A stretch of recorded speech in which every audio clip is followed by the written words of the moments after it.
दादाजी, अरबपति ऐसे खेल टीम्स क्यों खरीदते हैं जो बिल्कुल बेकार खेलती हैं? क्योंकि वे उन्हें जीतने के लिए नहीं खरीदते बच्चे, वे उन्हें टैक्स बचाने के लिए खरीदते हैं। क्या? कैसे? खेल टीम्स दुनिया के सबसे बेहतरीन टैक्स शेल्टर्स में से एक हैं। मान लो कोई अरबपति एक NBA टीम $2 अरब में खरीदता है। पहले साल टीम कागजों पर 50 मिलियन का नुकसान दिखाती है। ये तो बहुत बुरा लगता है। बुरा?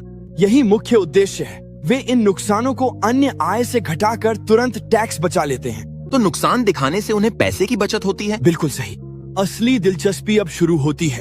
इनमें से ज्यादातर खर्चे, सैलरी और संचालन उनकी अपनी कंपनियों द्वारा ही दिए जाते हैं। रुको, तो वे खुद को ही पैसे दे रहे हैं? अब तुम समझ रहे हो? पैसा खर्च के रूप में बाहर जाता है, टैक्स में कटौती होती है, फिर वही पैसा उनकी दूसरी कंपनियों के जरिए वापस आ जाता है। ये तो पागलपन है।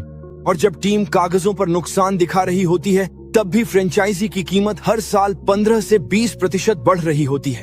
तो वे गरीब दिखते हुए भी अमीर होते जा रहे हैं? बिल्कुल सही। फिर जब वे 10 साल बाद टीम बेचते हैं तो उसकी कीमत 4 बिलियन हो जाती है। उन्होंने अपने पैसे को दोगुना कर लिया। क्या उस पर टैक्स नहीं लगता? कैपिटल गेन्स टैक्स सिर्फ 15%। अगर ये आमदनी आम होती तो उन्हें 37% टैक्स देना पड़ता। उन्होंने टैक्स में करोड़ों बचाए और पैसे दोगुना किए।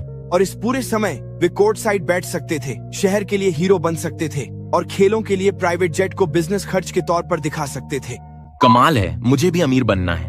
पहले खेल को समझना सीखो बच्चे, यही तरीका है जीतने का।